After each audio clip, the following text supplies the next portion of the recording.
Knicks. We are the New York Knicks. We are the New York Knicks.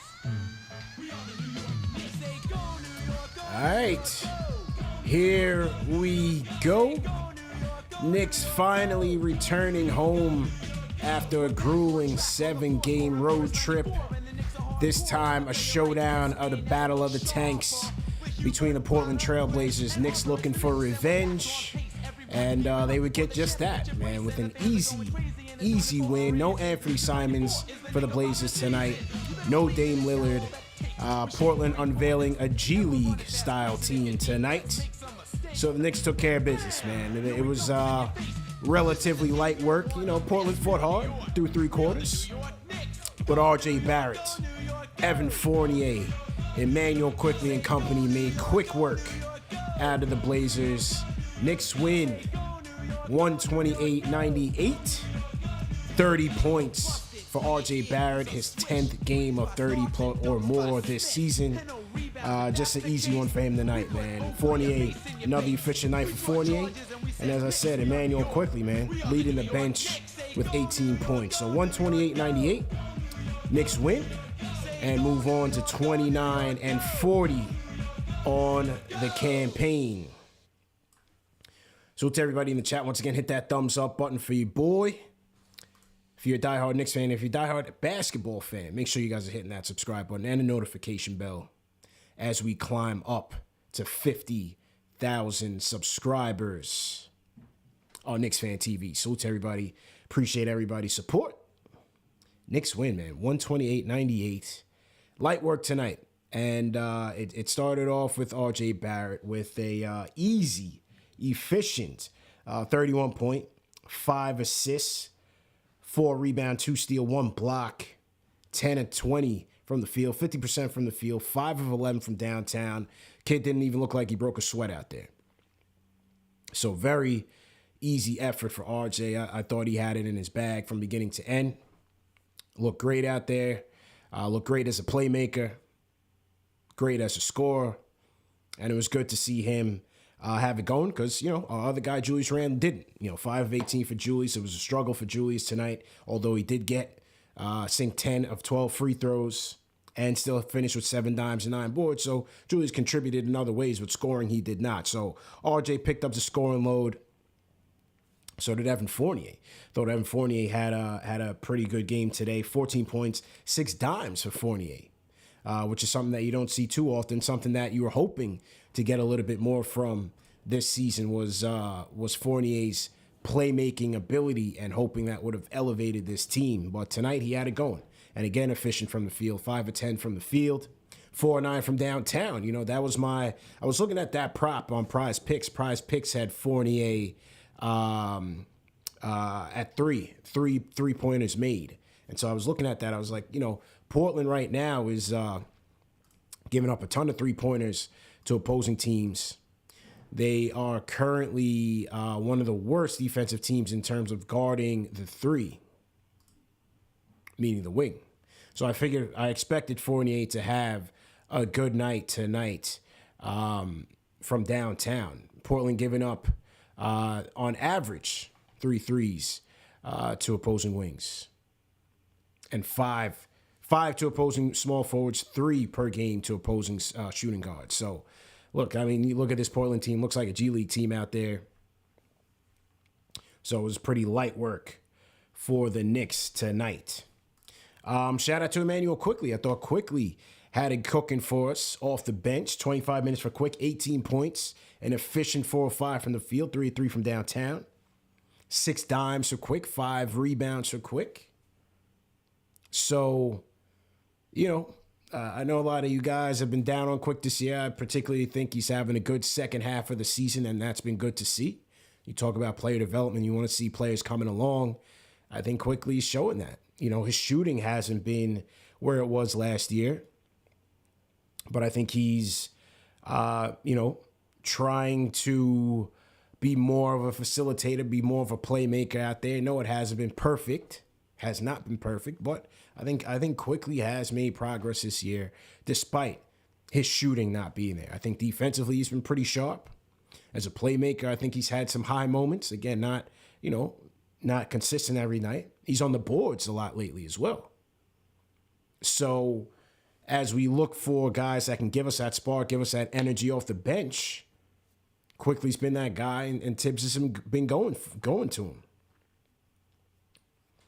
Anthony Parasol in the chat says Quick developing nicely. I think so.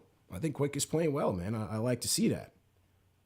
Yeah, Obi with a efficient 13 tonight. 6 of 10 from the field. Couple of highlight reels. Couple of highlight alleys. One from IQ. One from RJ. RJ's earlier in the first half. So good job by Obi. Sims chipped in with 5. McBride with 7. That was pretty much it, man. This was an easy night for the Knicks. And like I said, Portland cut the lead to around 7 in the third quarter, third or fourth quarter. It's third quarter, I believe. And, Knicks picked things right back up. Chris Dunn was having a field day out there, man. That guy's trying to get back into the league, and hopefully he does. One thing he didn't like, 52 points in the paint for the Blazers. So they surpassed their season average. And with a very average team, you want to see the Knicks tighten up, especially their perimeter defense and their rim protection. 52 points in the paint for the Blazers was a little too much for my blood. But again, that was the only stat that I didn't like that the Knicks gave up. And on the flip side, 39 free throw attempts for the Knicks, 32 of 39 from the field. So they shot 82% from the charity stripe, which is a good thing. 42% from 3, 16 of 38 from downtown, which was also solid. Very efficient night for these guys. So great job all the way around. And then 19 fast break points. We know that the Knicks aren't a team that likes to get out there and run that much. So for an offense that struggles, it's good to see the Knicks getting out there and running. IQ and RJ, Julius, big parts of that. So great job all the way around there. Largest lead by the Knicks was 33 points. End up winning by 30. So to everybody in the chat, once again, hit that thumbs up button for you boys. Joseph Rivas, what's going on? Hit that thumbs up button for your boy. Couple of quick housekeeping items before we get to the next topic. Number one, the D Rose jersey giveaway. We're giving away the D Rose City jersey tonight. If you have not signed up for it, go to KnicksFanTV.com right now and sign up, because by the end of the night, we are giving away that jersey. So make sure you go to KnicksFanTV.com right now, sign up for the D Rose jersey, and I'm going to announce the winner before tonight's show is over. Second item, we have our Knicks Fan TV March Madness Challenge. So fill out a tournament bracket, and the winner is going to win a Knicks Fan TV merchandise pack plus a $50 gift card. So don't want to miss it. We got a couple entries in here so far, and you have 13 hours to get your entry in. I think the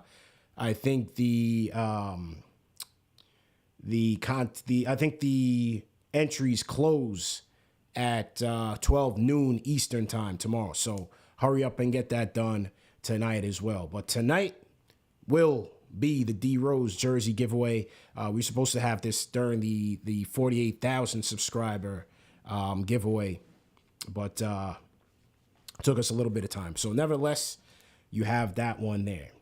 All right. Let's check the Tankathon.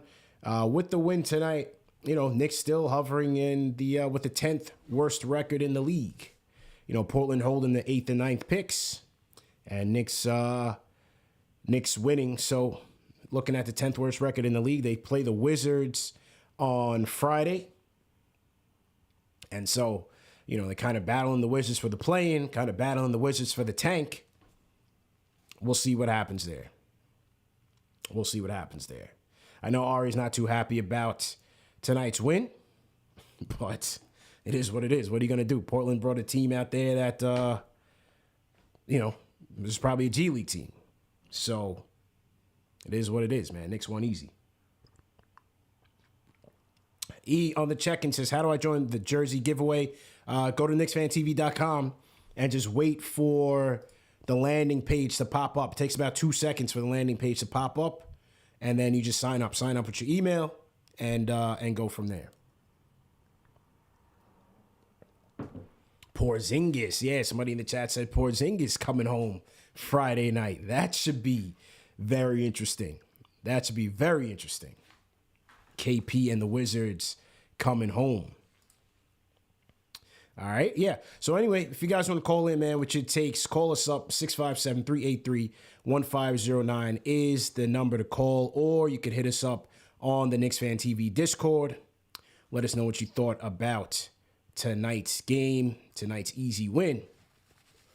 But most importantly, what I want to talk about tonight, I was out on Twitter, ladies and gentlemen, all day today battling with Knicks fans because it's been reported that Tom Thibodeau, according to Bleacher Report, shout out to Jake Fisher. Me and Jake Fisher did a show with Ian Begley during the trade deadline. He's kind of like this new NBA insider. So according to Jake Fisher, Thibs is expected to return to the Knicks for season number 3. So tonight's show, you guys want to talk about that game? You can talk about that game. I thought it was an easy peasy game. You know, not much really to take away from it. But I want to talk about this tonight. And I want to get your takes on this tonight. For or against the report saying that Thibs is expected to return. How do you guys feel about that, Knicks Nation? Let me know. Call me up on the Discord. Call me up on the phone lines. And let me know your thoughts. And I was rumbling on Twitter today. Rumbling. I had my CAA hat on, loud and proud. Because from my perspective,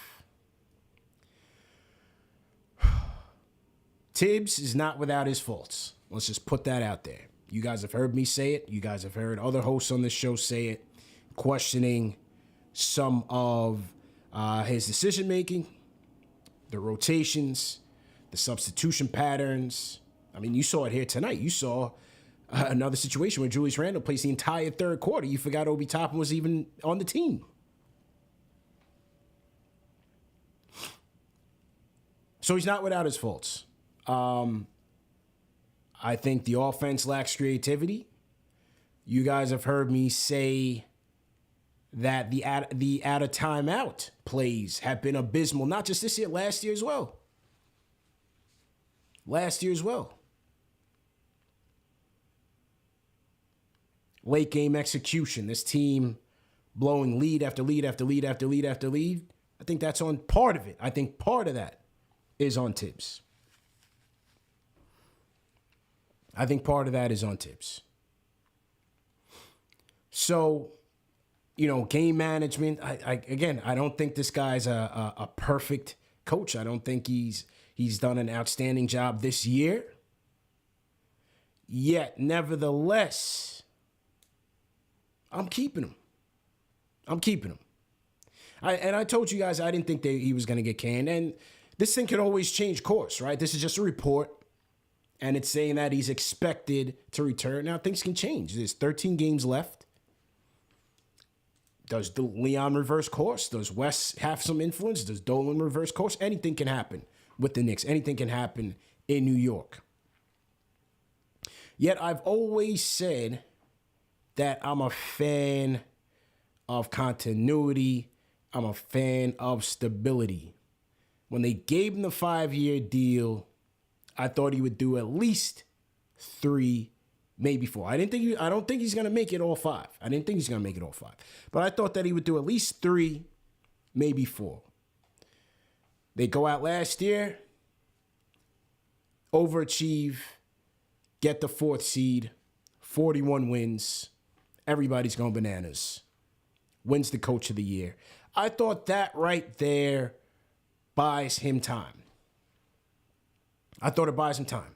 I thought it gives him the benefit of the doubt that despite a bad season, he will get another chance to turn it around.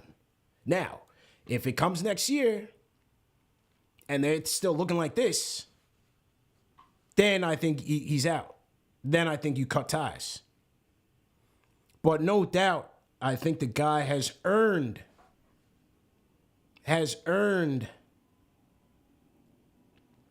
the right to turn this around and help turn this around. Now, some of you guys want to say, you're clueless, you don't know anything. Okay, that's fine. I appreciate you guys for tuning in. The bottom line is this. This team has a management issue more than a coaching issue. I'll say it again. It is more, not all, it is more to me of a management issue than a coaching issue. In sports, ladies and gentlemen, the coach is always the first domino to fall. The coach is always the scapegoat. It is my philosophy that coaches coach, players play.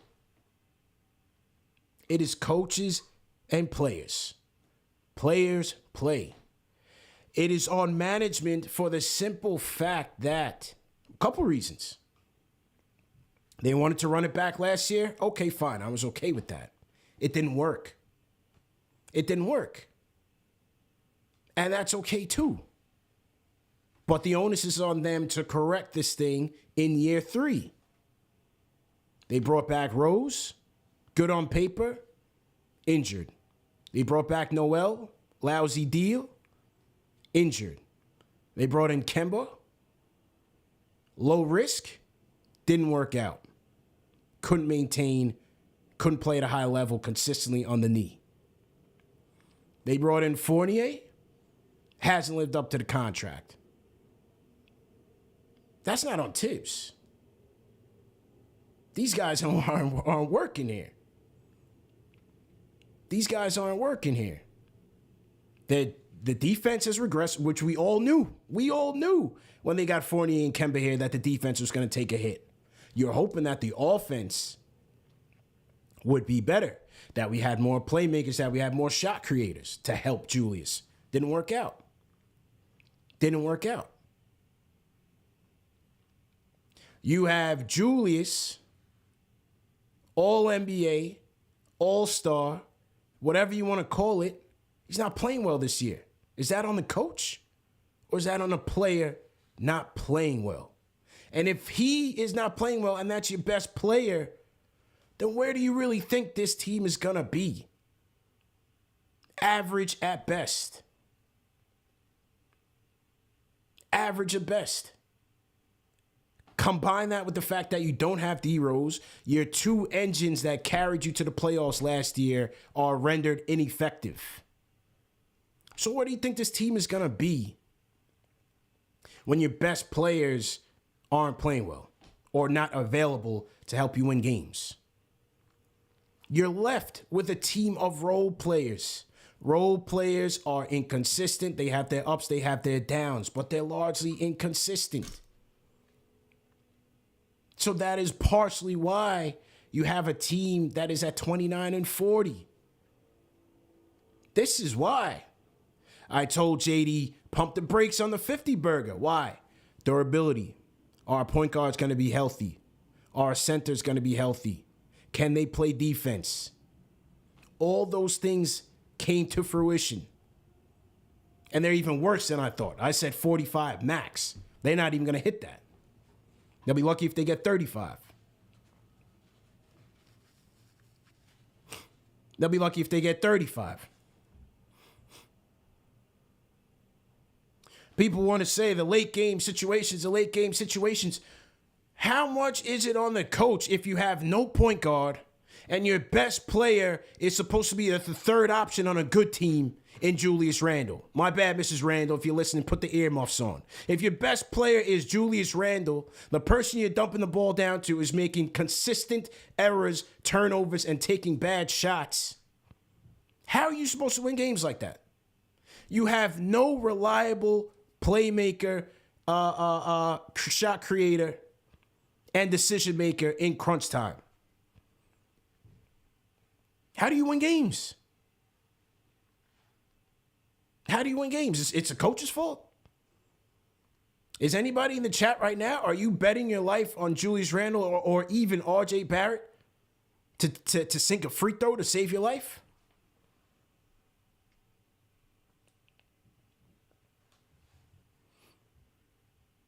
To me, it is a personnel issue. We need talent. And not just talent, but players that fit together. It didn't work out this year. The management did not put that roster together this year. That's not all on the coach. And the coach has his faults. The coach has his faults.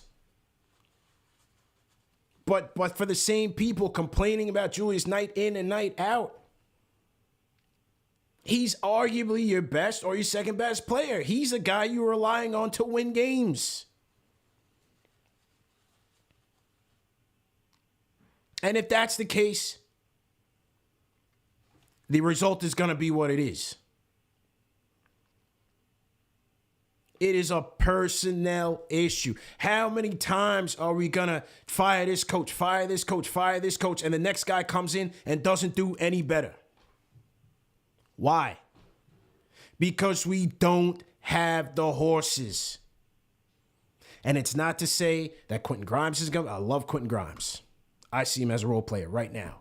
It's not to say that IQ, I like IQ. A lot of you guys don't like IQ. He's filling a role. We need game-changing talent here, and it's not here yet. RJ's trying to make a case. He's trying to make a case. But without that, you have role players trying to figure it out, trying to gel. The results are always going to be mixed. It's always going to be mixed. Show me the team that's out here running and gunning and winning with a team full of role players. Don't work that way in this league, man. This is a players' league. This is a players' league.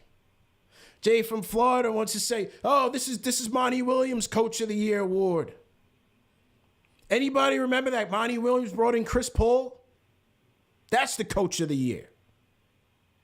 What would Chris Paul's impact be on this Knicks team had he wanted to come to New York and they were able to get him? It's a players' league. Don't tell me, oh, Monty Williams is this, that, and the third. He had Chris Paul, man. Big difference.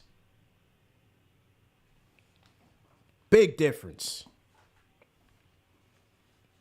We need players. Everybody wants to toss out this coach, toss out that coach. It'll be the same result if you don't have the pieces. The Cavs are all role. Jay from Florida. The Cavs are all role players. They got Darius Garland, the fourth pick in the draft, a point guard, and Evan Mobley, who's going to probably be a generational talent. Jared Allen. That's a good team. That's a good team. But look how long it took them to get this. Look how long it's taken the Cavs to get to that point. Now, all of a sudden, Darius Garland, an all-star, is a role player.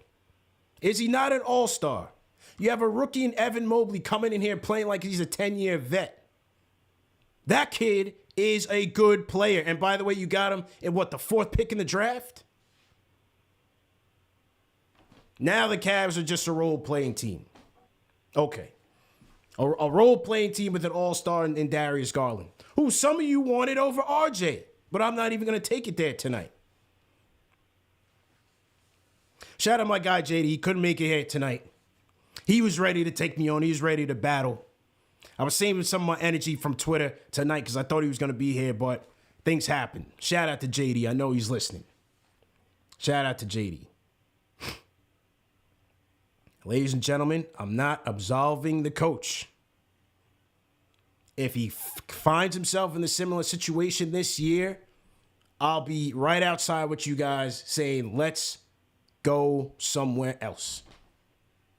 But Leon Rose, Scott Perry, and them have got to put some pieces in here that can help us win and upgrade the talent.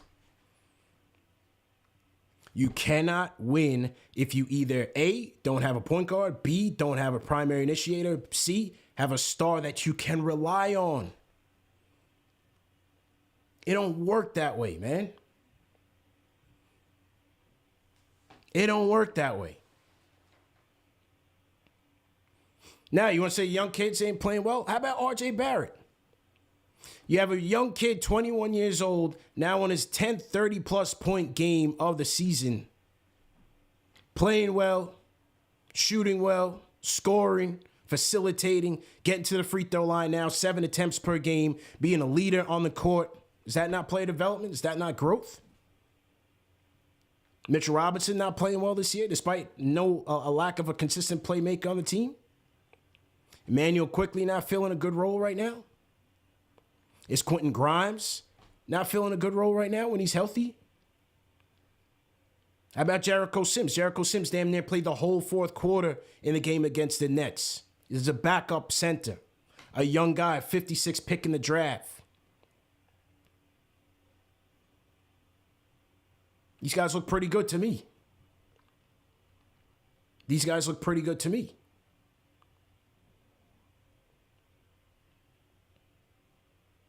Now, it starts with the draft. And I said this on Twitter. I've been saying it all year. They found some value later in the draft. They found value late in the first round, in the second round. The lottery picks of the last 3 of the last 4 years have been duds. They've been duds. No, that's not on Leon. He didn't pick Frank.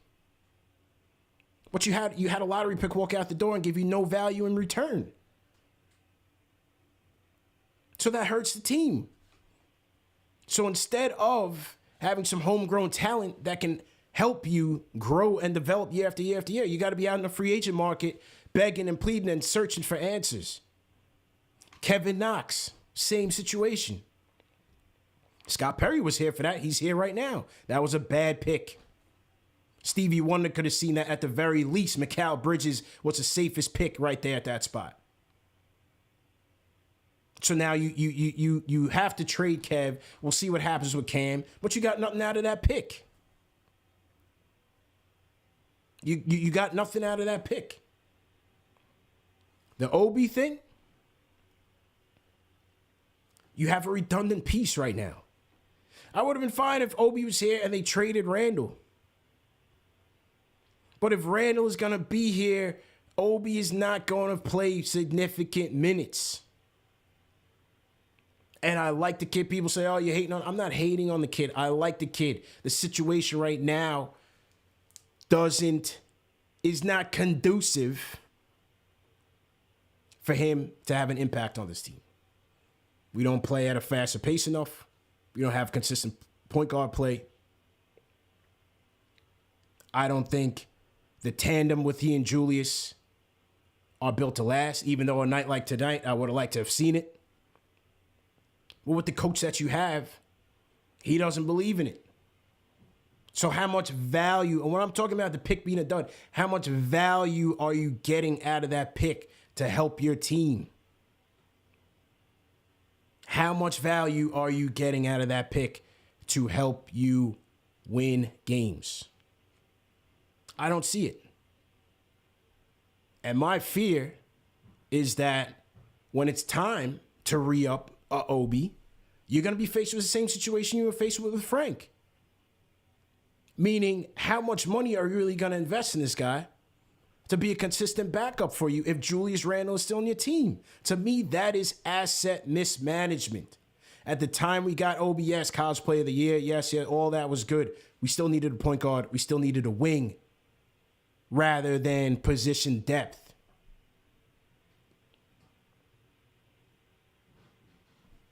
To me, that's mismanagement. To me, it's mismanagement.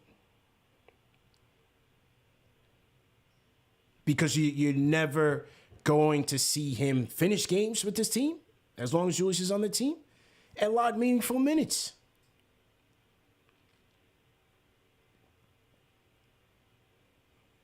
That's just me.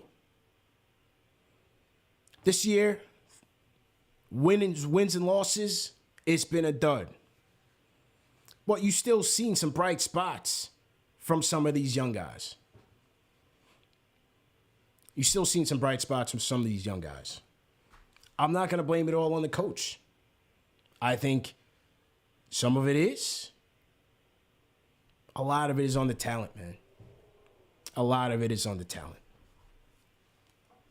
That's just my opinion. Look at the, and I made this point on Twitter as well. Look at the Hawks. Look at the Hornets. Are the Knicks a more talented team than those two teams? Those are two teams right now battling for a playing spot with a better overall roster, to me, top to bottom. Is that a coaching issue? Or are they just not playing well? The Hawks were world beaters. They were the darlings of the league last year, Eastern Conference Finals. Now they might not even make it. They got all-stars. Hawks got an all-star. Hornets got an all-star. Two teams ahead of the Knicks right now.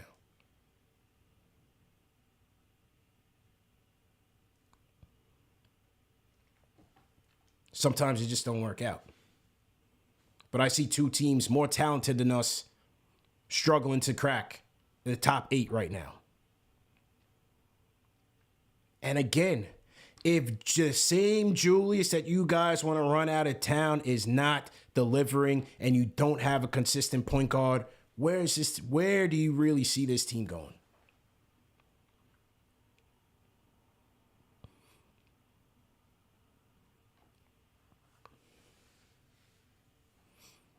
Where is this team going? Wayne Osakiel says, don't make sense. ATL Hornets are playing their youth. ATL got rid of Cam Reddish for nothing. They put Danilo Gallinari and guys like that over him. Yeah, they have a balance. They have youth, of course. They got vets, too, that are playing.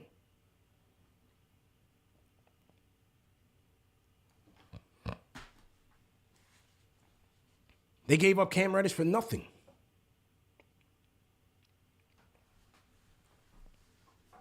So that's where I'm at on this Thibs thing. I give him another year. If he doesn't deliver, he's out. But management has to deliver for him as well. Management has to deliver for him as well. The roster they put together this year didn't do it. It's not always going to be linear. Development is not always going to be linear. Progression is not always going to be linear. But for everybody to say it's a coach, it's a coach, it's a coach. Bro, we say this all the time. I've been a Knicks fan for over 30 years. We say this all the time. The last Knicks coach to last longer than 4 years, the last 4 years, was Mike D'Antoni. That was 10 years ago. It is a revolving door, revolving door, revolving door, and the next guy can never do any better. Why? Because the roster is always flawed. Don't act like this is just a championship team that's underperforming. This is a team that's still rebuilding, still trying to figure it out, and is not complete. The head of the snake is rotten, and you got no point guard. Show me where in the league you'll have success that way. When your best player is not consistent, he's a turnover prone, doesn't make the team better. Defensively, he's inconsistent, and you have no point. Let me get to the phones, man. Let me get to the phones here. King Deej on the Discord. King Deej. I'll mute your mic when you get a chance. I'm preaching tonight, man. Yeah, I hear you, man. Yo, CP, you know how it is with you and me. You my guy, $100,000. Shout out to you, man, for the platform and for the stage. Run it up. Let's go.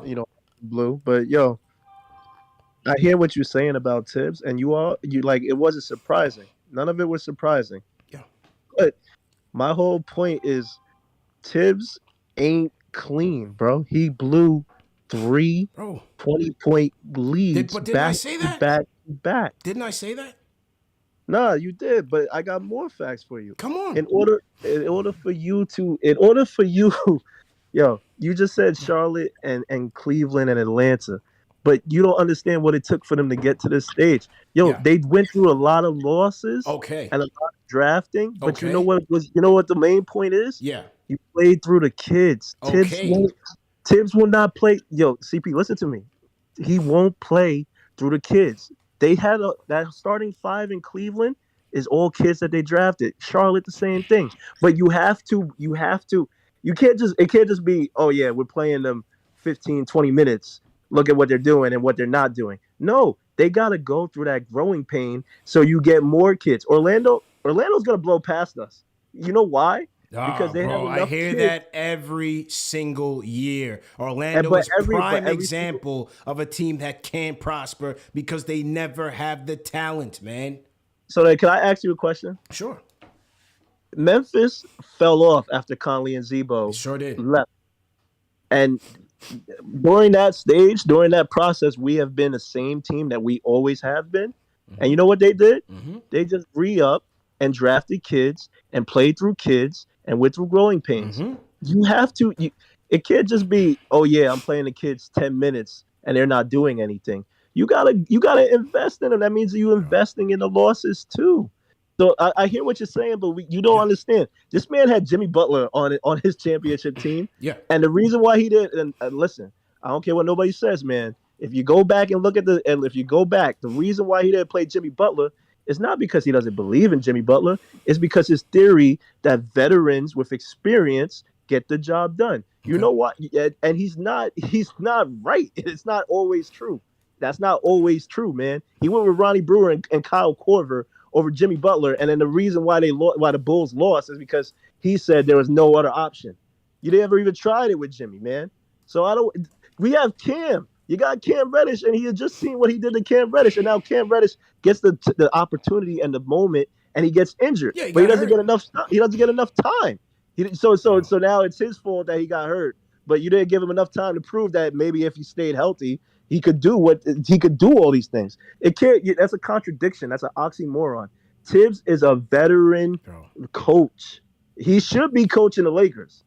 To be honest with you, I just want to say that. So don't be surprised, y'all, when y'all get Brody in here, and don't be surprised because that's the direction that it's going to be. He's not going to want another kid.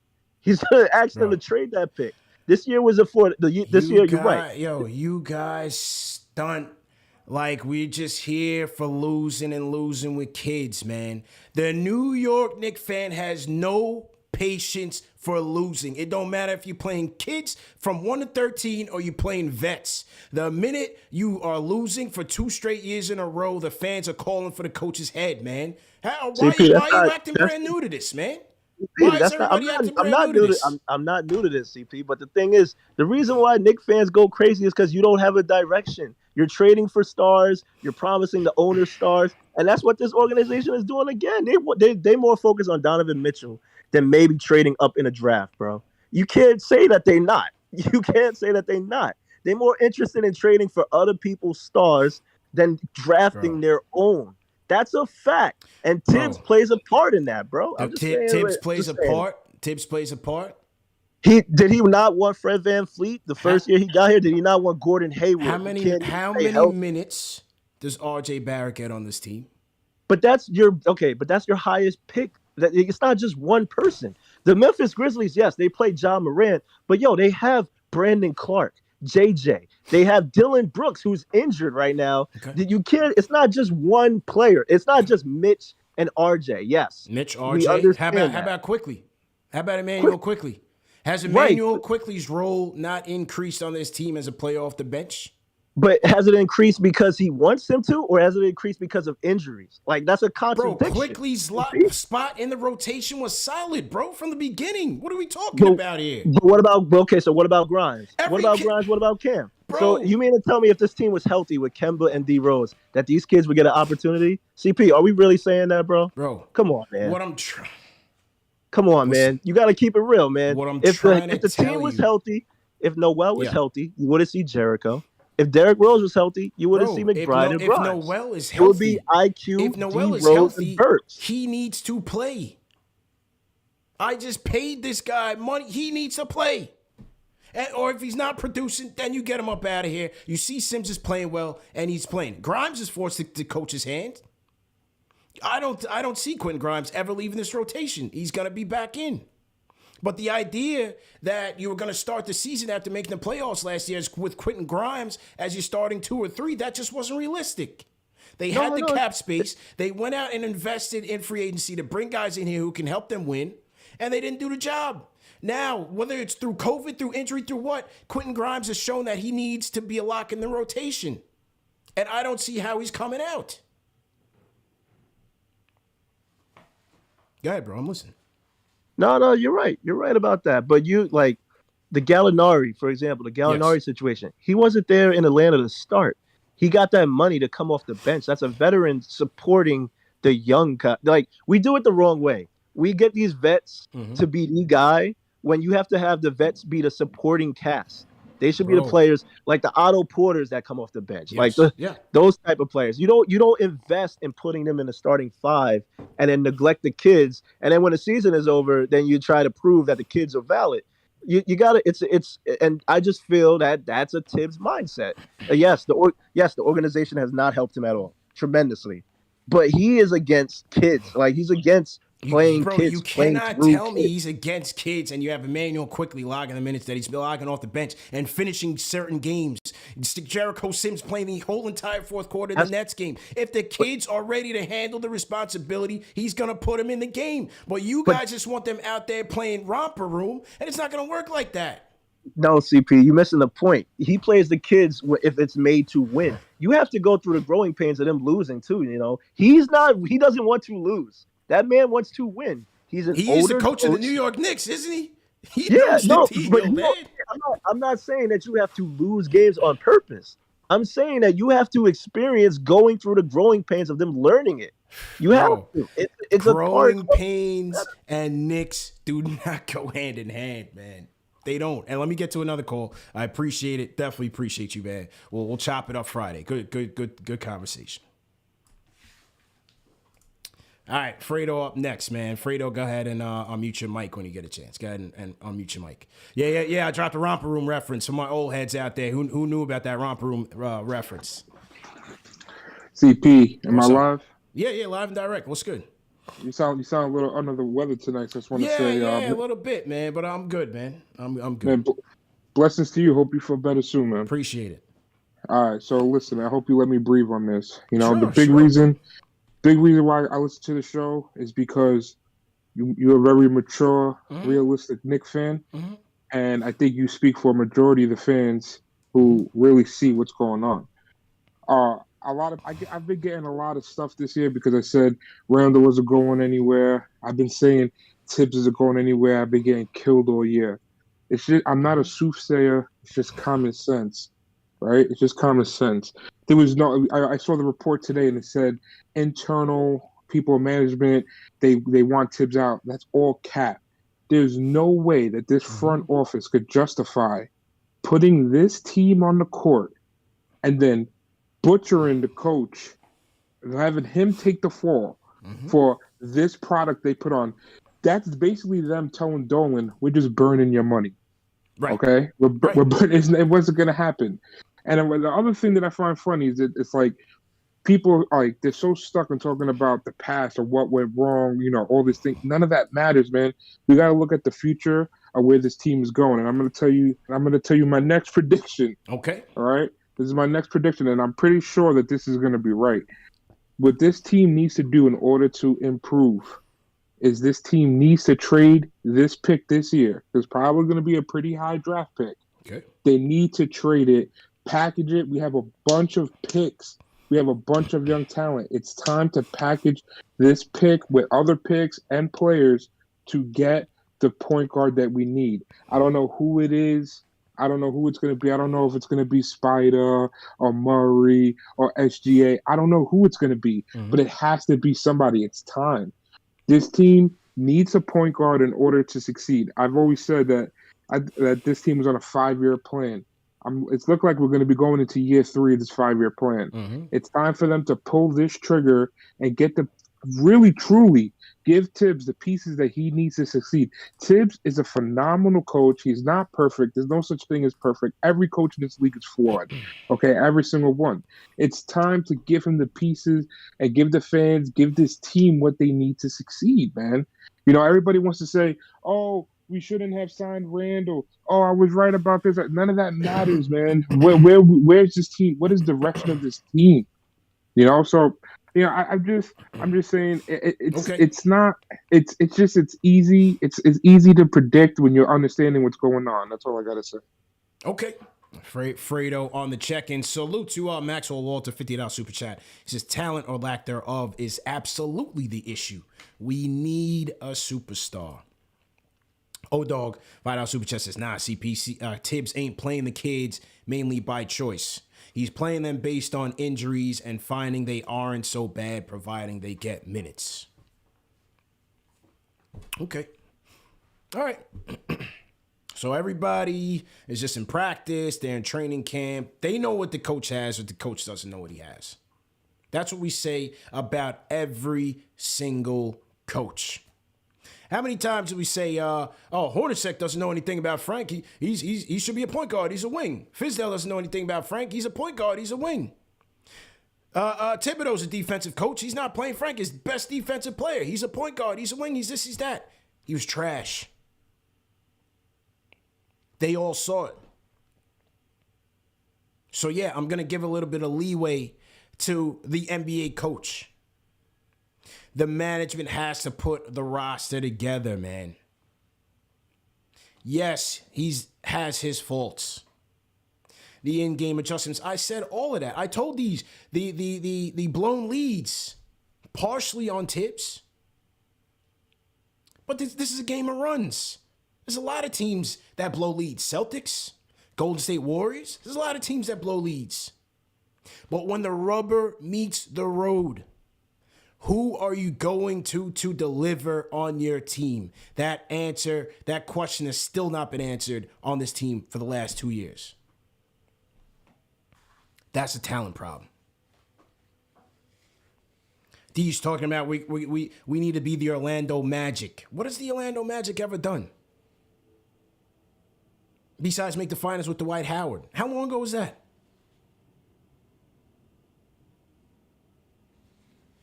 The Orlando Magic, a perennial lottery team with no quality veterans that can never move the needle.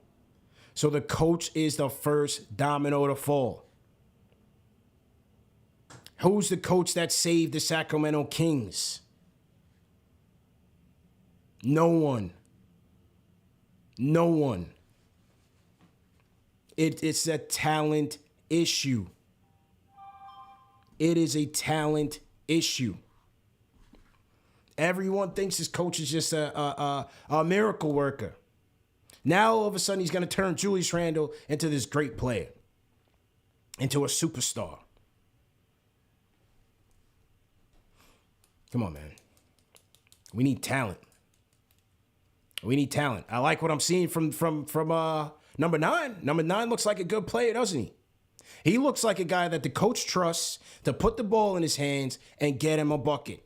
His name is R.J. Barrett. He's 21 years old. He logs a ton of minutes to the point where you guys get pissed off that he got a ton of minutes and when he cracked his ankle. He plays a ton, doesn't he? How about Mitch? You guys don't like Mitch? Knicks have a decision to make on Mitch. IQ. But the idea that every single kid in here is just going to get, consistent minutes in the rotation, that's just not realistic. It's just not realistic. Phone number to call in 657-383-1509. Let me get to a couple more. I'm not going to be on here too long. Remember the Rose jersey giveaway. We're going to do that in a little bit. And also the March Madness brackets. Go ahead and sign up. Red Velvet Papi on the Discord. When you get a chance, go ahead and unmute your mic. Yo, what's good, CP? How you doing, man? How you doing? I'm chilling. I hear what you're saying about the rosters and all that talented and whatnot, but at the same time, this roster is not 11 games or however many games below 500 we are. We should be hovering around the 500 mark, and part of that is due to Thibs not making the right adjustments. Like, I'm not even talking about like the blown leads. Like earlier in the year, there was games where it came down to coaching decisions in the last 2 minutes or so, and he was making poor coaching decisions. Sure. It's like that, plus the fact you're blowing 20-point leads, plus the fact when you see things aren't working with the lineups you're going with, you're not willing to make the adjustments. I feel like I'm not saying that he doesn't deserve to at least get into next season and see if he could turn it around, given a whole training camp and seeing what we do with the draft and off season. But it's the time's running out. Like, we can't keep making excuses on the talent when it could be better than what it is. I'm not saying we're a 6 seed or we're a 4 seed like we were last year, but we should definitely be in the same range as Atlanta and Charlotte. And so they made moves to get him talent midway through the season. They got him Cam, who, I mean, I know you're not high on, but when he came back in the Eastern Conference Finals last year after not playing for 2 months, and he was an immediate contributor for the Hawks. Like, he's dropping 20 points and clutch performance and stuff like that. I'm saying like the talent is clearly there. Okay. What happened last year with the Knicks? Why'd they win? I mean, that was part of overachieving. I think a lot of other teams were tired because of the short turnaround. Like, it is what it is. Sometimes you're gonna overachieve at the same time. Like, we could take a step back, but not this big of a step back. Like, I hear what you're saying. Like, it's not the most talented roster, but there is some talent there to at least be, I think, at least a 500 team. Like, I think this team should be around 38 wins at the end of the year, but we're not going to be close to that. And part of that is due to Thibs just not making great decisions coaching. All right. Respectfully disagree, bro. You know what I'm saying? I respectfully disagree. I think part of that is that players play, man. Who's the best player on the team, bro? To me, I think it's RJ. To me. Okay. And I also think that Randall is a solid second best player to have if he plays up to the caliber we know he's able to play at, but he hasn't done that this year. So, like you said, players play. That's on him. At the same time, it's like you also gotta, even if you don't have the most talent, you have to be able to maximize what you do have, and I just feel like he doesn't do that. Listen, I think you make good points, but like I said, I don't think this is an overly talented team at the top. I just don't see it. RJ's growing, and that's a good thing. And the coach is going to him. He's trusting him. And that'll pay off down the line. Like, we'll see the dividends of that down the line. And like you keep saying, it's patience. But like, I don't know. Like, when your offense isn't creative and like you're not trying to do different things to see how we can get the most out of the people we have currently. It's just like, okay, so if we do get you the horses, what's to say, like, if it doesn't work, then you're not gonna make any adjustments. You're just gonna keep throwing the same paint at the wall, the same spot. You're not gonna paint the whole canvas. You know what I'm saying? It's like you gotta be able to adjust even when there's nothing there, so that way we know when there is something there, you can make the most of it. I get all of that, man. You have to make adjustments. I get all that. I've been saying that. But I think fans thinking like, adjustments is just going to make this team a better team. I just don't see it, bro. I don't see it either. I think this year we were a play-in team and maybe we sneak in the playoffs, but obviously we didn't play up to that. So we're looking like a lottery team right now. But I don't know. I just feel like it's not good signs. Even if we don't have the talent right now, it's not good signs that he's not trying to maximize what he does have. And it's not like he's not a capable coach. He is a capable coach. He's shown it. He showed it last year. It's just like, it feels like there's a lack of effort being put in on his part. Okay. And I mean, like, that could be because he's discontent with the moves that were made this season, but at the same time, they're still playing hard for him. They're still playing hard for him, though. I don't think we could say that they're not. They're playing hard for him. I mean, now they are, but they did last year when they overachieved. December to January period, they certainly were not. I think there were some nights where the effort was questionable, but I think for most of the season they've been playing hard, and even now when the season is basically over, they playing hard. Mm-hmm. I'm going to go to the next call, man. I appreciate it. Good points. Good points. I'm going to go to the next call. So to everybody in the chat, once again, hit that thumbs up button for you boys. Bring the smoke tonight. Don't mean they're all apologetic. I love the show, man, but bring your A game. King Bowser in the chat. Go ahead and unmute your mic. Yo, CP, what's up, man? How you feeling, bro? I'm feeling good, man. You sound aggy, man. You all right? Nah, man, you got to bring that energy tonight, man. This is why we do this, you know? Don't waste my time, don't waste your time. Let's go. Bring your facts and let's go. I just want to know, like, where are we going? Where's this team going? Yeah. What are we doing? Are we trying to lose games or are we trying to win games? Thibs is trying to win games, right? They're never not going to try to lose games intentionally. I understand, but what's the point now, right? Like, you think we still have a shot at the play-in? No, I don't. And I don't want them to make the play-in. They need to be losing games, not tanking, Right. but they need to be in the lottery, man. We need talent, not another role play on this team. I agree. The only way to get talent is to win in the lottery. Yeah. We need to get as high as we can in the lottery. No? Yes, absolutely. Absolutely. And then once you get that talent, you got to try to develop it. No question. No So, question about it.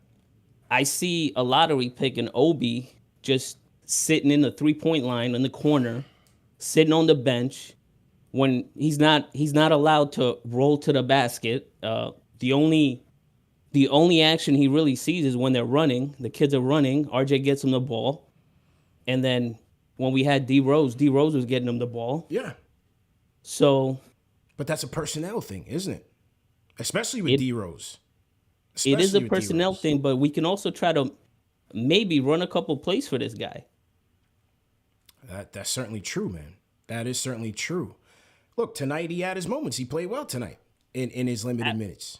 Absolutely, he did have his moments. We gave him the ball. We got him on the rush. We lobbed it to him a couple of times. Yes. I mean, look at what he did, right? He got the crowd like amped. So yeah, but you don't win games off of amping up the crowd. You don't win games off amping up the crowd, but you amp up your team. You make a run.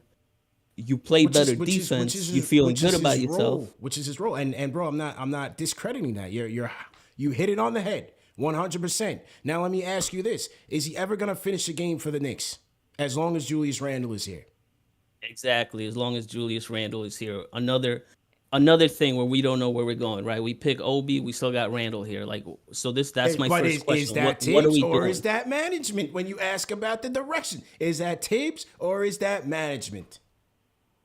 It's both, in my opinion, because they need to be on the same page. Well, what's the point if you're not on the same page as your coach, right? Management's supposed to get players for the coach. They traded for Cam. And Cam was just chilling on the bench for a minute before he could come in. I'm listening. No, I mean that's my whole point. Like, can we get on the same page? Can management get on the same page? I mean, you're hearing things like, "Oh, management didn't want to bring Thibs back," or some people in the building didn't want to bring Thibs back, but Thibs is coming back. So, like, who's exactly running the show there? I mean. What's Leon done besides just be quiet? I mean, I haven't heard the man speak once. I just seen him be like upset that he got the 8th pick. You know, you see when he was just sulking on TV because we got the 8th pick. Right. So I don't know. I mean, I just want to know like what direction we're going. We're kind of just, I don't know. We're playing and we're winning some meaningless games, in my opinion. I don't mind the wins, but we just need some direction.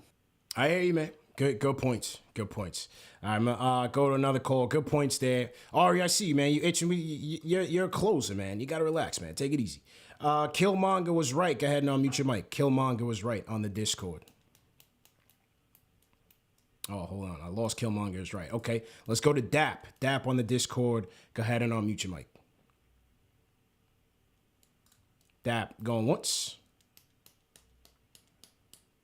Dap going twice. All right, no Dap. All right, so we going to Ari, man. Ari, let's go. Unmute your mic. Go ahead, let's go.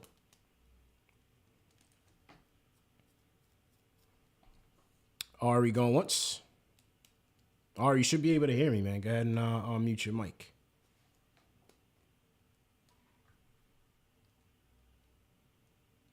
All right. Don't know what's up with Ari.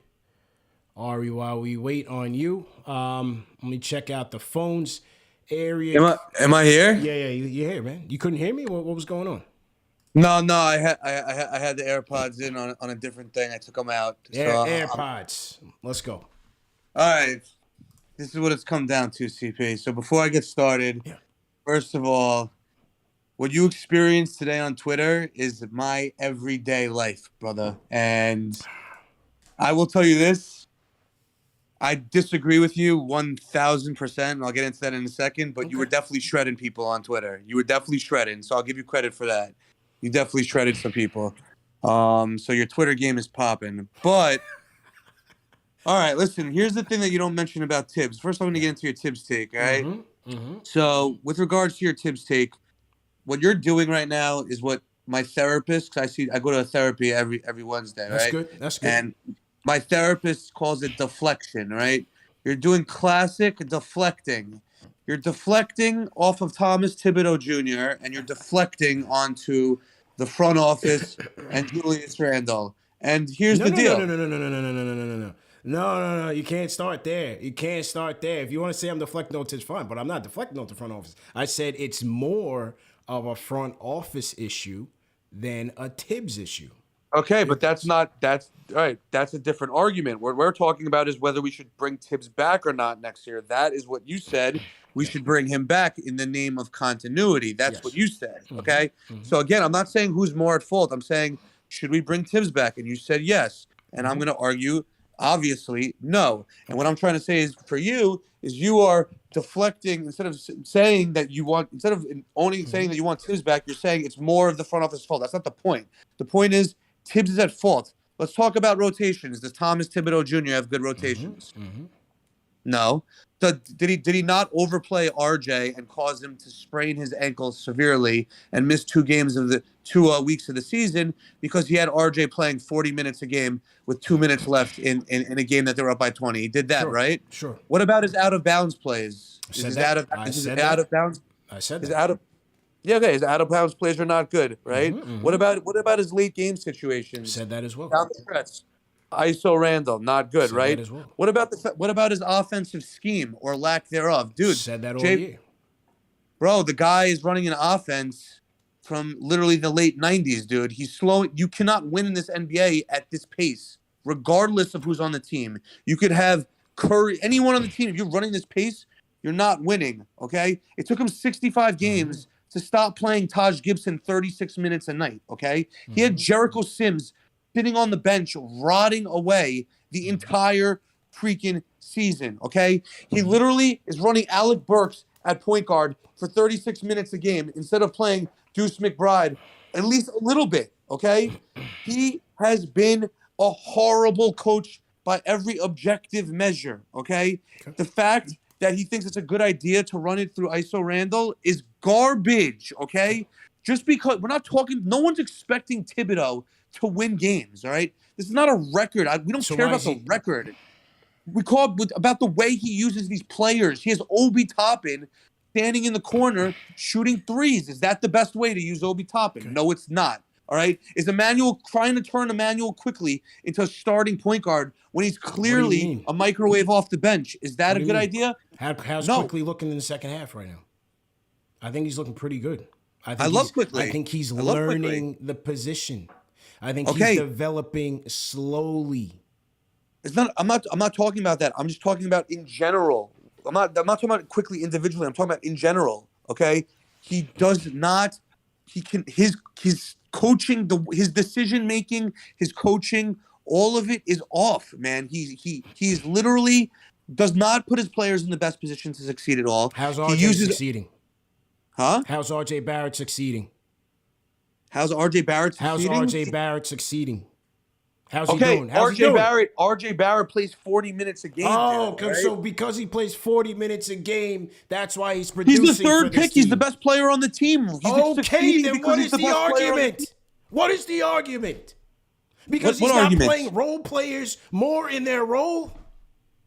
No, the argument is he's playing Evan Fournier, Julius Randle, all these guys a significant amount of minutes. Okay. You got the best shooter on the team playing minutes. What an indictment on the coach. A former all-star playing minutes, major minutes, who carried the team last year. What an indictment on the coach that he's not playing highlight reel Obi in major minutes. Dude, I'm not saying that it's not the front office's fault. You were the one who said these free agent signings were good, man. I was the one against this the whole time, all right?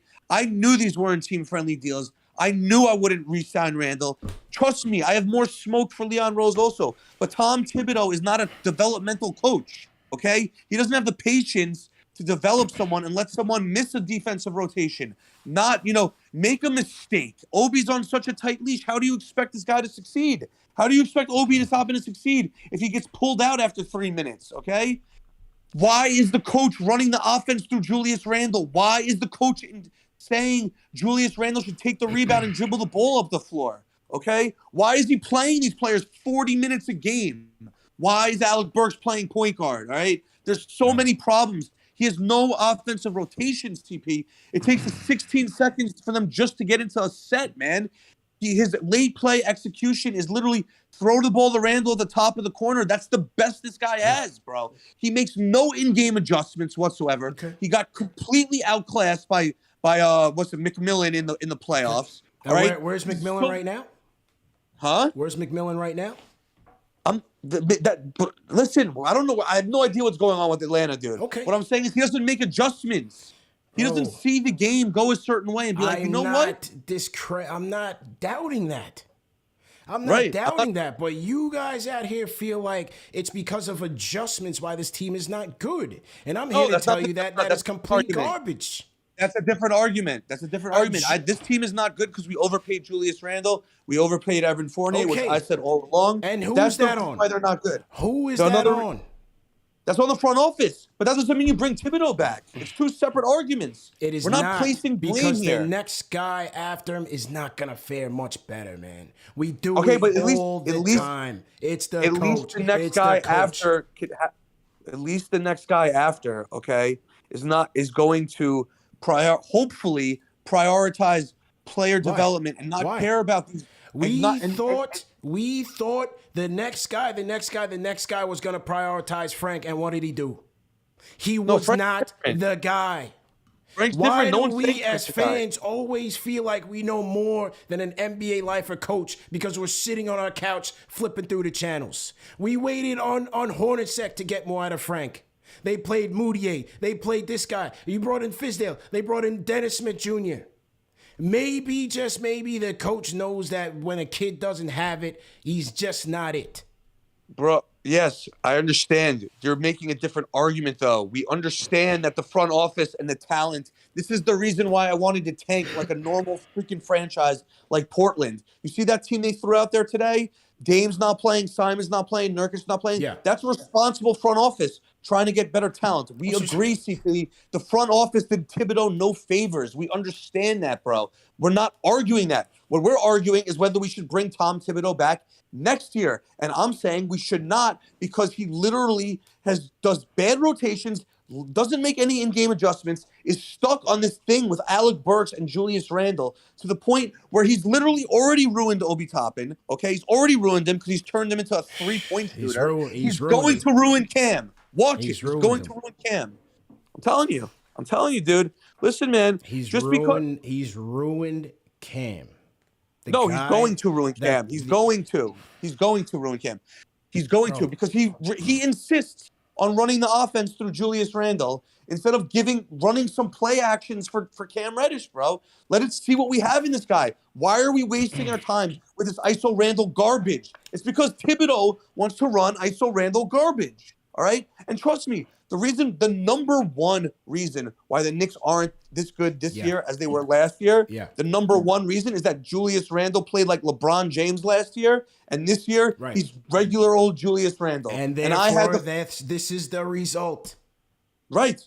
I understand that. That's the number one reason, but that doesn't mean you bring Thibodeau back.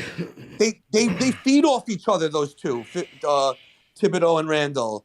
They feed off each other. They're both bad for this team because they both reinforce each other's bad habits. Thibodeau thinks Randall's like Mr. Like he could shoot, he could pass, run the offense through him. Randall's not that guy. They hurt each other and they run that offense. And what ends up happening is that Obi Toppin gets left in the corner. Cam Reddish plays 10 minutes a game. Okay, quickly is forced to play point guard, even though he's not a natural point guard. All right, and then literally the stunning of the whole player development is stunted. It's ridiculous. That's why you can't bring him back. All right. Not because he's at the most at fault, but because he's not a developmental coach, and he hasn't proven by his decision making, not his record. We don't care about the record. It's about his decision making. He doesn't deserve it. All right. And that's my take, man. And it's facts. Just like everything else I said was facts. Everything else. All right, man. Get up out of here, man. Appreciate it.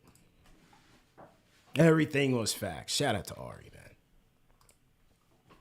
Look, man. Look, the anti-Thibodeau crowd, I'm not saying you don't have a point. I'm saying you have a point, and they're very valid. They've been the same points that I have agreed with. Outside of the whole player development thing. Because I'm seeing signs. Look at Quick. I see Quick developing, playing well in his role. Yes, the coach is a conservative coach. I see Quick playing well. I see RJ on a steady climb up year after year. Mitch. How did Quentin Grimes look when he got his minutes? I'd say he looks pretty good. I say he looks pretty good. Now you want to say he's going to ruin Obi. He's going to ruin Cam. Yeah, the Hawks got rid of Cam for nothing, man. Had no offers for him. Had him on the trade deadline for over a year and had nothing.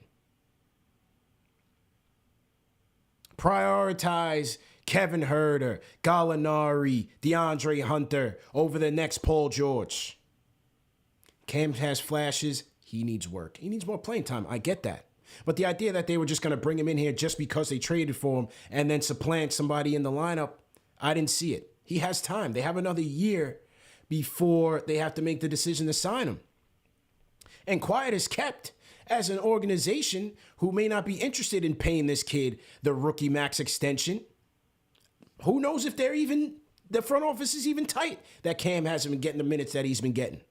Because if he does show that he has that potential, then they got to pony up the money. Politics.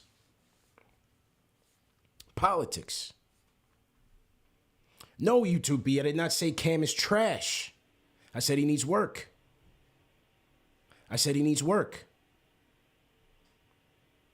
Do not confuse that. He needs to prove that he's durable. Those are all facts. Okay, so ATL wasn't going to be able to pay Cam. Why not?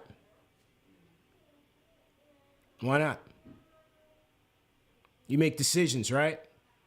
Are they going to sign John Collins? They can't find takers for Danilo? Why wouldn't they prioritize signing the next Paul George? He needs work. He needs time. Give him some time.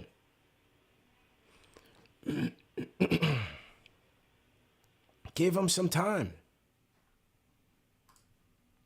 All right, I'm gonna get to a couple more and then wrap up. Good debate, good conversation, good fire. I appreciate everybody for bringing that. Jay Boogie, you said you're on the line. I don't see your number on here, so I'm just gonna go to the next one. Area code 404-719. Area code 404. What's good? What's your name? Where you calling in from?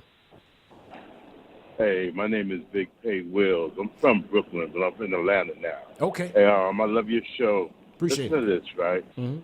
I've been, I appreciate your game, young man. I've been listening to the Knicks since the 70s. I watched them. This is the issue. Thibodeau, you can't fire him because if you're going to fire him, who are you going to bring in? Secondly, they need a point guard. Julius Randle. All right, I listen to your show nightly. I mean, after the games and stuff like that. I know you always say about Obi.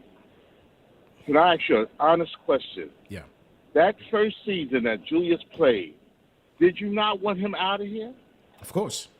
After the first season. Of course. Right. Everybody did. So I don't think they was going to bring him back. That's why they picked Obi. Everybody wanted Halliburton. Me too, because I understand the importance of a point guard. You can't. If Thibs get a point guard, they got to convince the upstairs. Got to tell Thibs, you cannot run this game. You cannot run this through Julius or RJ. You got to let the point guard set the table. Yeah, that's the problem. These guys. Julius Randle he's a decent player, but he's not smart enough. I mean, I give you an example. They run a pick and roll, and it's successful. They go away from it. They come down, they throw the ball to maybe an outside shooter to Grimes, and Grimes is playing. He hit a shot. They come down and they go away from it. Because the Knicks are a low IQ team, and that's the problem. Thank you very much. Now, go ahead. Last point, and then I got to go. Last point, go ahead. All right, this is my last point.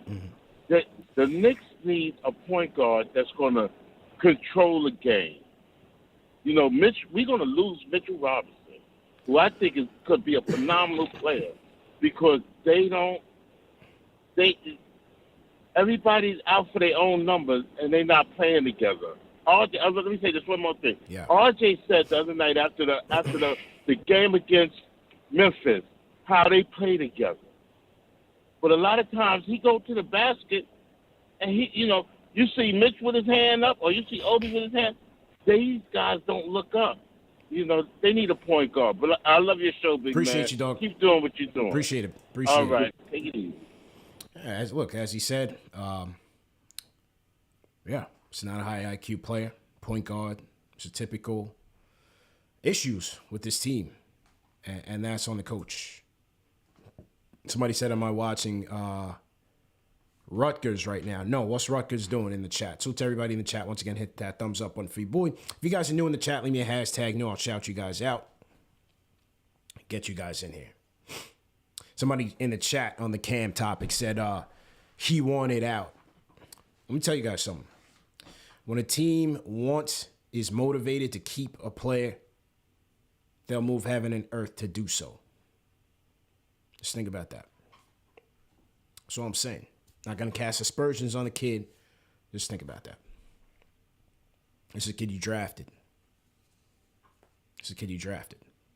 Corso 117 says, I love Obi, but he's a tweener. He'll be better with a point guard, but as a role man, where is the space with Sims, Mitch, Noel on the floor? Maybe it could work with Randall, Obi at the 4-5, but I don't know. He needs a 3-ball.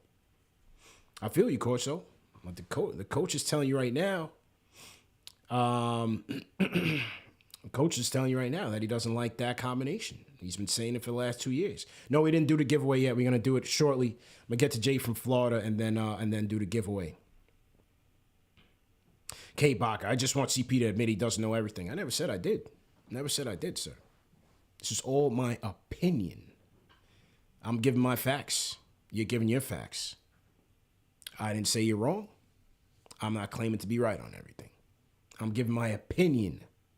My opinion is that we continue to have this revolving door of coaches and are quick to blame the coach, which is what teams with bad rosters do. And we see it all the time in the NBA. This is more. I'm not saying this is not on the coach. I said this is more on the front office. And I'm not sure how that's not an accurate statement. Robert Louis said the draft segment on Knicks Weekly was fire. Yeah, it was, man. Shout out to Corey Tyler. March Madness coming up. We had a great conversation on March Madness, speaking on some prospects to look out for the Knicks as the tournament kicks off tomorrow. So make sure you guys do that. Make sure you guys enter the draft bracket challenge. Shout out to Team #new, man. I saw somebody in here in Team #new. I lost your name, but appreciate you. So to everybody in here that's new, man. All right, Jay, let's go. Jay from Florida, let's go. Yo, peace to the chat. when it hit that like button, hit that subscribe button, ASAP. Mm-hmm. Listen, when the Thibs news came out today, I was like, yo, I'm gonna be a complete nerd. I'm gonna go back in time and watch the 2011, 2012, and 2013 Chicago Bulls to see what's happening with the offense. Right, Thibs is running the exact same offense as he did in 2013. Right, it shows you his stubbornness. Now the offense looks a lot better because you have a genius player in Joakim Noah initiating the offense when Rose is off the court, right? Making decisions. His two cornermen was not Obi Toppin and Cam Reddish or Obi Toppin and RJ, whoever you put in the corner. It was Kurt Heinrich and Mirotic, knockdown shooters, right? So the disconnect, the whole thing from top to bottom is a complete scam from Leon Rose down, because Leon Rose put a team out there that Thibs can't really work with. Thibs is unwilling to modernize his system and do something different in 2022 than he did in 2013. The whole thing is a complete disaster. You know what I'm saying? We can't even blame one another. Leon Rose and Thibs equally are trash because they won't adjust and they won't work with each other to build a team that we can love on the basketball court. We are not watching a modern offense. We're watching the same thing he did in 2013. Granted, it was successful at the time, but he had guys that could facilitate. He had D Rose that could get 2 feet in the paint every time. Quickly ain't D Rose. Quickly's probably my least favorite nigga. Y'all can give me tomatoes now. He's selfish. He looks off his teammates. He tries to get his constantly. He's not in the business of getting his teammates set up. He's a shooting guard, a selfish one at that. Right? Bro, Jay, we just don't this got the is players. what they want. Yeah. They say play all the kids. Play all the kids. You tell me you're not a Quickly fan. He's getting minutes. Quickly got 25 minutes tonight. He closes games. This is what you guys want. This was a kid we drafted. He's coming up in the system. He's getting meaningful minutes. This is what we wanted. We playing the kids, but we playing them wrong, CP. We stick them in the corner. We're not giving them any offensive opportunity. We got Cam Reddish and Obi Toppin, the two most athletic players on the court, and we literally stick them in the corner to get catch and shoot three. You got RJ and Randall literally fighting over shots. That's all they do all game, fight over shots. Who can get the most shots, who get the most points. They beefing over shots. You got 48 playing every 1 out of 5 games. You got Burks. Burks is clueless. You know what I'm saying, as a lead ball handler. It's a nasty roster with an old, archaic coach. We need real basketball guys to run the team, right, to build an actual NBA roster that coincides with a coach that wants to run a modern offense. None of this 16 seconds to get into a shot. We watching Monty Williams and Bickerstaff get their shots quick, make decisions quick. All this ISO dribble the air out of the ball all the time doesn't work in today's NBA. That's why we got smoked in the playoffs. Because the coaches can adjust to that easily. We need to make sure that we have an offense that works in today's NBA. Mirotic and Kurt Heinrich ain't in your corners, Thibs. You have to do something different. You have to tailor offense around the kids that you got. You got to get something down here. You got to get Cam Reddish going to the basket. You got to get Grimes going to the basket. You got to do shit differently, man. My apologies for the curse. I'm just frustrated. Okay. It ain't going to work, man. That's why I say get rid of Thibs. Get a coach that can really coach kids, that want to coach kids and make a system for kids, and get rid of Rosen, bro. Rosen is a fraud. I don't care about Grimes. I don't care about the 25th pick that they pick and they get lucky on. I want somebody in here that knows basketball and that can pick a team that goes with their coach, and we can build this thing properly, man. I'm gone. All right. Appreciate the call. Appreciate the call, Jay from Florida. So he wants to play the kids. Doesn't like Quickly. I don't know what to tell you, man. I like what I see from the kid. He's learning the position. He's learning what his role is in the league. They're young, man. Give it time. Be patient. Nobody's patient. Everybody thinks next coach is going to come in and he's just going to make all these adjustments and turn these role-playing kids into all-star stuff. It takes time. This is the hardest league to build a contender, and it's not because of bad coaches. It is roster composition. It is talent. If those things aren't right, the coach can only do but so much. I'm not saying this coach is great. I'm just saying the next guy is not going to fare any better. We've been doing this. How long have we been doing this, man? How long have we been doing this? Oh, people looking for the giveaway link, go to KnicksFanTV.com. KnicksFanTV.com. And then wait for the landing page to pop up. Sign up. I'm going to launch it in 10 minutes. So you got about 10 minutes. Somebody said IQ's not a point guard. Well, he looked pretty good tonight. He's been looking pretty good in the second half of the season. I'm not sure what else you want. You want the kids? He's playing. Area code 646-496. 646-496. What's your name? Where you calling from? Yo. All right. Hello? Yeah. Yo, I didn't even know I was on. Hey, live and direct. You got to be ready, man. Yo, I didn't even know I was on, bro. My bad. My bad, CP. Nah, you good, man. What's your name? Where you calling from? This is TJ from Harlem. My bad, bro. Yeah. What's good? All right, so now that I'm on, all right, so real quick, I got a question for you. Sure. Last year, right? I'm gonna make 2 quick points. Last year, the reason why I feel like we was doing pretty good was because even though your man Elfrid Payton wasn't a good shooter, we all know that, he was able to at least run the point and play really good defense. The other thing is we had what's my man name that's over there with Dallas right now? I forget. Luka Doncic? Huh? Who are you talking about? Luka Doncic? Oh, no. Bullock. What's the guy Bullock. we traded? Yeah, Bullock. So we have Bullock and we have Payton, and that's why our defense was as strong as it was. Mm-hmm. Right? We let those 2 guys go, and we brought in obviously Fournier and Kimber, and that's where our defense and that's where the playmaking and all that stuff went out the door. Okay. So I have a question for you, right? Mm-hmm. What do you think? Because you're high on wanting to keep Thibs. I hear you. You and your man King Deej, y'all made very good solid points. So did Ari. So my question to you is, what do you see the roster realistically being? What do you see the roster being?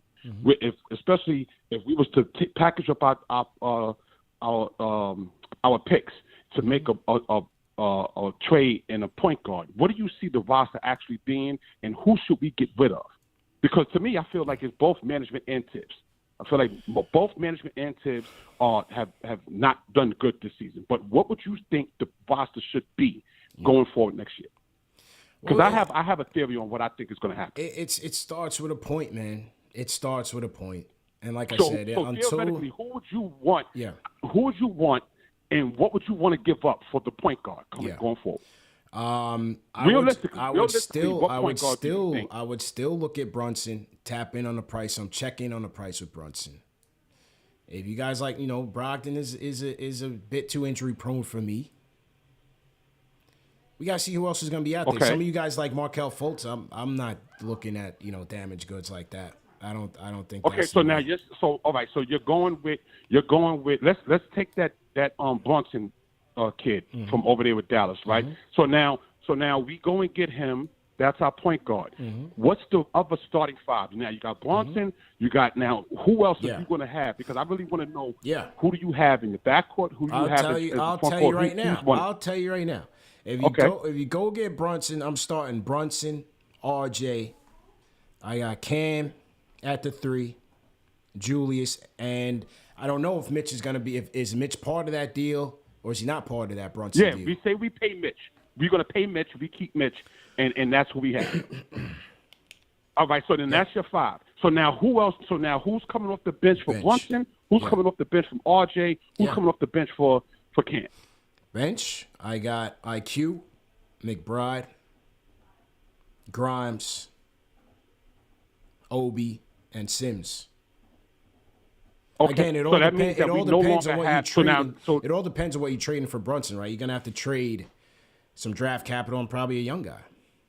I feel like that deal is more in our favor, more so because I feel like Brunson will want to come here anyway. He'll be an unrestricted free agent, so we could sign him in the off season anyway. So if we was to do the trade, it would be more of a sign and trade to get rid of the Noel contract.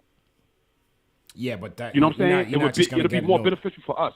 Yeah, but and appreciate the call, but you're gonna have to pay to play. Like Dallas ain't just taking no hands and injury prone Noel and giving up Jalen Brunson. It ain't gonna be that easy.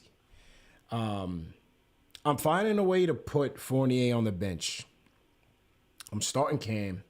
I want Fournier's instant offense. I didn't have him in that backup 5. So one of these guys got to go in a deal for Brunson. But I'm trying to find a way to get Fournier on the bench. No, I'm not necessarily trying to trade him. I'm trying to get him on the bench. So you got to figure that out. But yeah, I would like to put Cam in his lineup. I would like to get Cam in this starting lineup. And no, it's not to say that Brunson is going to be a game changer for this team. But I think he could help. And we're trying to improve, right? It starts with having a good decision maker. You know, we pass up on so many guys. Unless you guys want to see Burks at the point again. Do you see McBride as a starting point guard for this team? Thibs certainly doesn't trust him as yet. That's a question mark, man. I don't think anybody can say one way or the next whether McBride is an answer. Somebody said Warriors getting smoked. Who are the Warriors playing right now? Yeah, Geraldine, I like Fournier for this team. I think he'd be great off the bench. I've been saying that. Told JD to bring him off the bench. All right? I see McBride as a backup as well. Salute Silver Surfer. Salute Josh Jordan. Ricardo Allen, $20 super chat. Salute to you. Appreciate it. Starts with a point guard, man.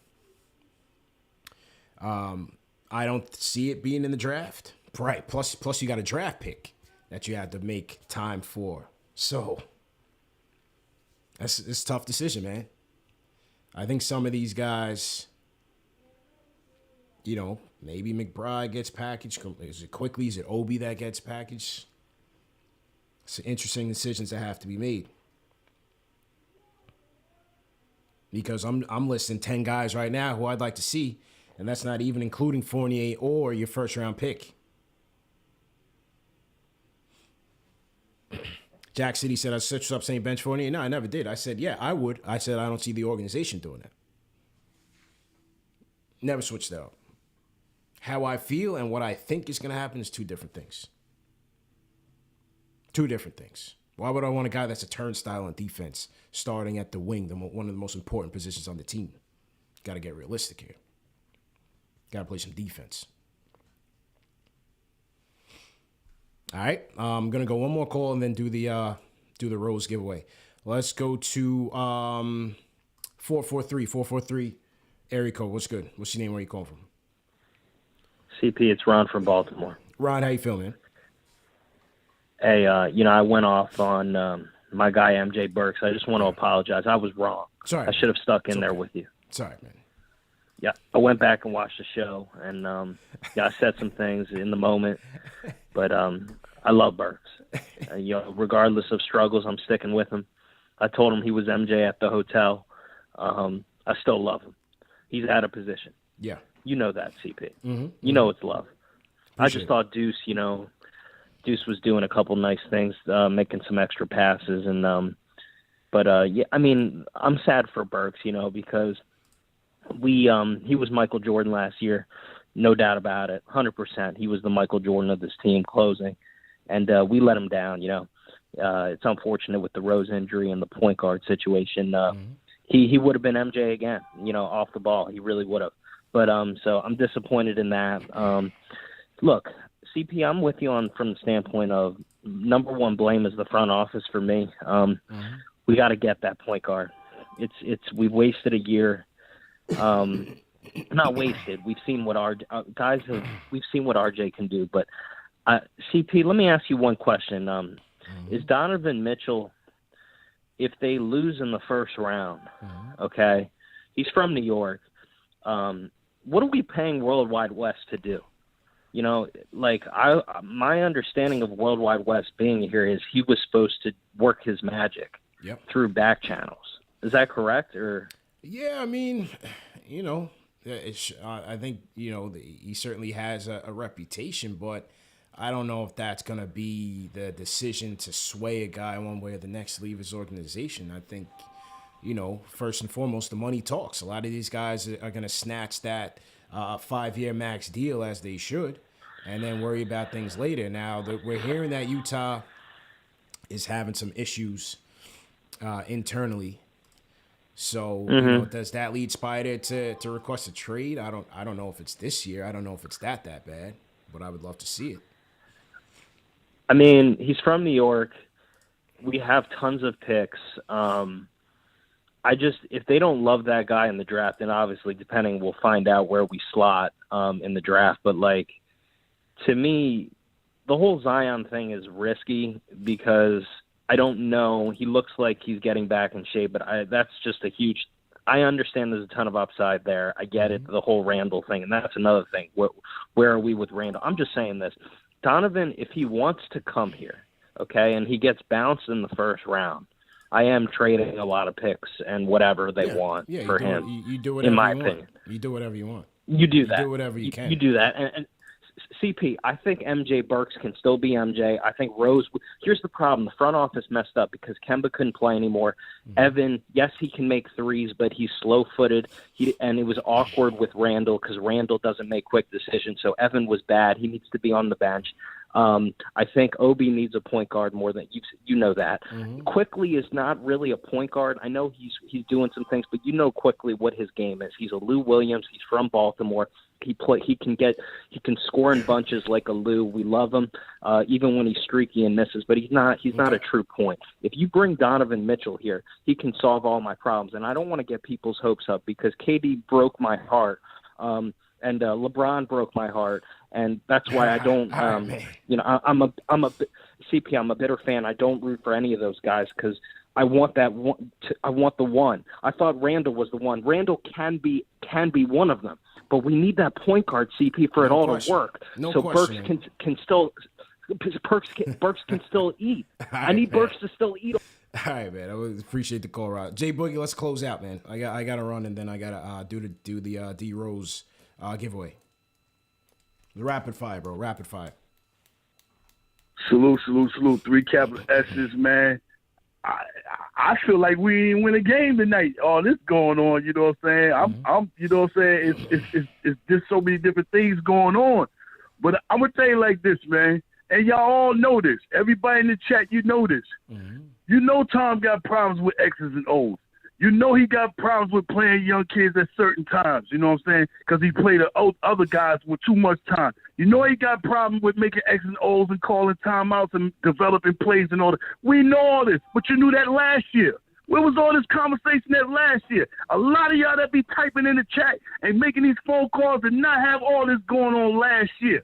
You know what I'm saying? But I don't, you know what I'm saying? I don't say that we do need somebody else in, but it's not all on Tom's fault, man. I point my finger all the way to the office, man. I told y'all 2 weeks ago, when Leon Rose got in that chair, that man had a clean slate. Mills and them left him a clean slate. They left him cap space. They left him with a bunch of picks. The first thing he ain't signed Julius Randle. He ain't picked RJ. He did none of that.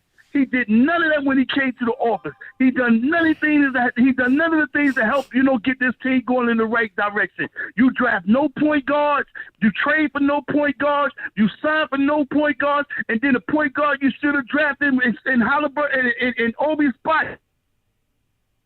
Let him go somewhere else. So what is he doing inside that chair? You trade away picks for guys that come over here to the team that you don't even go down there and tell the coach he needs to put him in the game because I use a draft pick. I don't see nothing what Leon Rose is doing to help benefit this team. So if you want to get rid of Tom, don't leave Leon with him. Don't leave Leon behind. Take him with you, you know what I'm saying? Because he's the one up there in that office. He's the one making the decisions. He's the one making all the choices. He's the one that's, you know what I'm saying, that say, go get this person and that person. But you know what I'm saying? You talk about how Tom looked like this back in the days and he's running the same play. Greg Popovich been doing and running the same play. And no, I'm not comparing Tom to Popovich. What I'm trying to tell you is in San Antonio, they go get the guys that recognize his system so he continue to look good with the same system. You need to go get the type guys that'll work inside Tom's system and let him look good, you know what I'm saying? But you doing all types of other different things going to get my man friendship, relationships, things that don't work, you know what I'm saying? It's a party, it's a club and all that. We trying to play basketball here, man. Get your mind right in the office, you know what I'm saying? I'm gonna hang up the phone. I ain't gonna tie up the line too much longer, you know what I'm saying? But you know, some of y'all really tripping, and I know the ones that you was rocking last year are happy about this same time what was going on. Last year you weren't crying about playing no young kids and all that right now. Now all of a sudden we're in a losing mode. You want to point the fingers at everybody on the bench, point the fingers at the starters, you know what I'm saying, and hope that young kids can play. No, you don't want the young kids to play. You hope the young kids get on the court so we can continue to lose, so y'all can keep talking about that tank, man. Y'all don't even care about development. Y'all just want to tank, man. Miss me with all that. Anybody want to smoke? Y'all know me. I'm Jay Boogie. I'm with all the smoke. Let's go. And CP will line it up for anybody that want all the smoke. I give it to you. Y'all have a great morning. Jay Boogie closing the show. That's how you close out. The front office is on notice, man, for year 3. I said it after the trade deadline, and that's just what it is, man. That's just what it is. Salute to everybody in the chat. Once again, hit that thumbs up button for your boy. Congratulations to Peter G, the winner of the Derrick Rose jersey giveaway. Peter G, congratulations to you. We'll reach out to you and grab your address so we can send you the jersey. Salute to everybody that played. 711 people played or entered the jersey contest giveaway. So salute to Peter G. Unlimited Box says $5 super chat says, just because you can't think of a point guard right now doesn't mean drop bank for Brunson. He's a scoring on the sides shooting guard with a handle. Yeah, I'm saying that's just the first name that came to mind. Yes, other guys could come available. We just don't know right now. So let's be patient. The point is, they need one. Cardo Allen, $20 super chat. Appreciate it. Troy Davis says, under Thibs, RJ would still be a corner boy selling threes like a drug dealer selling trees. CP, you love Thibs too much. Except RJ's not that. So I'm not even sure what that even means. Ryan Ramel, Chuck D says, salute, Knicks Nation. Sorry not being in the postgame mosh. Entertaining my pal from Australia who doesn't know basketball, but heard of KnicksFanTV. Shout out to the Ryan Animal, always. D Peoples, appreciate it. Real Estate Les says, Thibs is trash, but he'll be back for one last year because Knicks don't want to keep changing coaches every 2 years. Monk Black Nolan says, get up out of here. I think he's talking about Ari. Blood of the Panda says, sorry, Ari. Hashtag Hobie Avengers. Paul Robinson, $10 super chat says, literally comes back to Julius. Forget everything y'all saying. Honestly, it's on Julius. The roster was built around Julius playing like last year. If he did, the team would be good. Period. Robert Sanders, feels like this is Knicks fan therapy session. Always is, man. Every show. Guys, we have a lot of issues. Not one, coaching and talent both need to improve. We have to keep trying to improve. Everyone needs to get better. Brandon Cass, lack of a point guard could be a blessing in disguise. It's a forcing to grow into a playmaking role. It's playmaking by committee, much like the Golden State offense. O-Dog says, I agree with management. They can do better. Mr. Knicks 101 says, the Knicks young players are not as good as y'all think. LOL. They don't want to hear that. Abe says, didn't we play the kids with Fizz? How did that go? They don't want to hear that. O-Dog says, no, CP. Thibs ain't playing the kids mainly by choice. He's playing them based on injuries and is finding out they aren't so bad, provided they're getting minutes. NY Sports Guy, Knicks fans entitlement all through the chat. Let's go get an all-star and surround him with cheap scrubs again like Mellow Days. Michael Morena, Thibs mediocre at best. Abe says, yo, ain't you a corporate shill? No. David Claudio says, I blame Randall, Thibs' front office, just not RJ. Kenny Gale says, gas still kind of high. The tank stopped. Kind of hard to lose to a G League team, but I love the ball movement with the youth. Russell Whiskey, 2 words for tomorrow's March Madness. David Roddy.